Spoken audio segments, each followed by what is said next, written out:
Bonsoir Manon. Bonsoir Clémentine. Alors ce soir on va parler culture mais aussi de sport. Par quoi on commence? Eh bien pour cette nouvelle chronique culture, une fois n'est pas coutume, on commence par de l'humour Clémentine et on part au Fuseau de Saint-Dizier où le festival Humour d'hiver bat son plein. Pour l'occasion, vous pourrez retrouver Jean-Philippe Janssen et Olivier Debenoît ce vendredi et ce samedi. À noter qu'il y a encore des places disponibles pour ces seules en scène. Ce sera à la billetterie des Fuseaux, c'est ça hein? Tout à fait Clémentine. On part direction la Marne cette fois-ci pour un événement un peu plus festif. Tout autre chose, oui, à présent, avec la nuit de la lecture qui se déroule à Vitry-le-François. Vous pourrez partager un moment festif et costumé sur le thème du Moyen-Âge. Pour vous divertir, un château à histoire pour les petits, un atelier d'enluminure pour les plus grands, un stand de jonglerie pour tous, du théâtre courtois et encore bien d'autres surprises. Il y en a pour tout le monde, effectivement. Alors c'est un événement qui est gratuit, ouvert à tous, qu'on peut retrouver de 14h à 18h et c'est ce dimanche 26 janvier.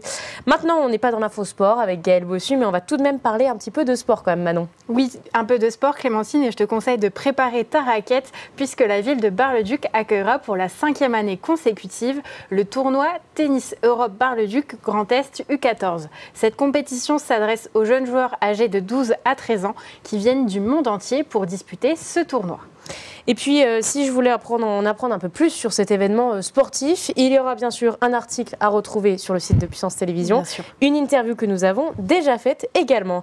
Et on part à Chaumont cette fois-ci, puisqu'on va parler des folies graphiques qui se déroulent au Cygne, c'est ça ? Oui, tout à fait. C'est un spectacle des élèves de piano et du théâtre du Conservatoire de Chaumont dans lequel ils rendent hommage au graphisme en musique et en chanson. Folie graphique est une idée d'Alexandra Magnien et Armelle Joubert. Un souhait de lier les différentes disciplines artistiques enseignées à Chaumont. Célia Richard était sur place. Regardez.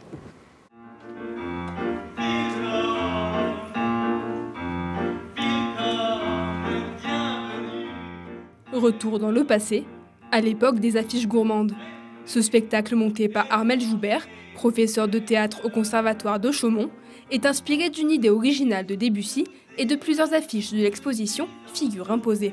Alors, ce sont des affiches gourmandes qui vont vous parler de la belle époque et comment on vivait du temps du cabaret et du musical. Voilà. On l'a appelé folie graphique et c'est un moment inspiré de l'ambiance cabaret pour effectivement donc présenter le fond d'affiche de Monsieur Dutailly du Cygne. Avez-vous quelques mots bien choisis, Madame Cornélie, L'initiative de mettre en place ce spectacle vient d'Alexandra, élève dans la classe d'Armelle et chargée de mission au Cygne. Elle souhaite créer un lien entre le graphisme et la musique. C'est à ce moment que naît Folie graphique. Et quelle voix extraordinaire, j'en ai tombé, mais tant... Nous, ça nous tient à cœur de tisser des liens aussi, des partenariats avec les différentes structures culturelles de la ville et puis de diffuser aussi le design graphique auprès d'un public chaumontais ou de faire connaître nos expositions. Si au départ, il n'était question que de musique et de poésie, les deux musiciennes ont également intégré le théâtre.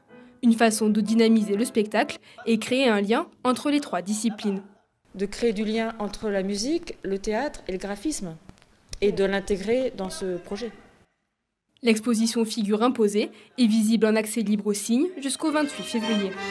Sous le ciel de Paris s'envole une chanson. Et la dernière visite commentée de l'exposition se déroulera dimanche 26 janvier à 15h. On passe à la Meuse. Qu'est-ce qu'il nous reste pour les Meusiens qui nous regardent? Partons à la découverte du spectacle Le Grand Bal et retrouvons donc tout de suite en 1518. Une étrange épidémie se répand à Strasbourg. Pendant des semaines, plusieurs habitants n'arrivent plus à s'arrêter de danser, comme saisis d'une fièvre de la danse. S'inspirant de cet épisode, 9 danseurs investissent le plateau de l'ACB Scène Nationale pour y célébrer une danse contagieuse. Regardez un extrait.